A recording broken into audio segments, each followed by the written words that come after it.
What's up, everybody? It's Coach Adam here.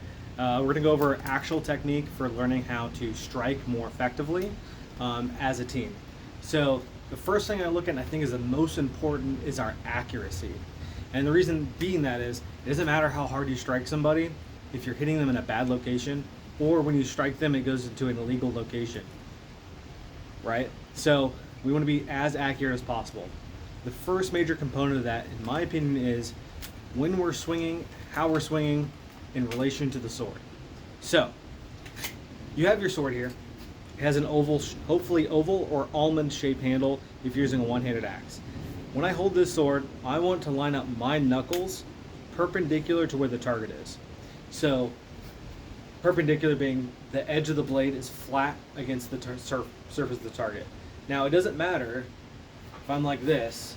It doesn't matter if the blade is like this or like that, as long as it is flat against the target, and that will influence some of your fighting. And the best cue I have for that is just lining up your knuckles to the target. When I swing, the knuckles are going to be facing the target and ideally flat against it. The reason we do that is, one, it lets us deliver the maximum amount of force possible, because you're not going to have any energy slippage. You're also not going to have the sword physically slip against the target.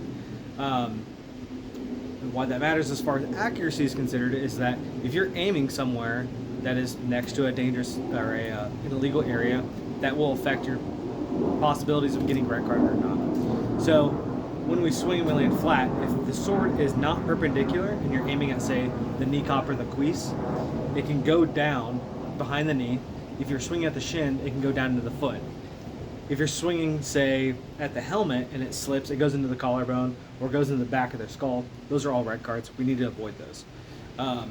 So line up the knuckles, perpendicular to target as you're swinging. That's the first lesson. We're going to part two.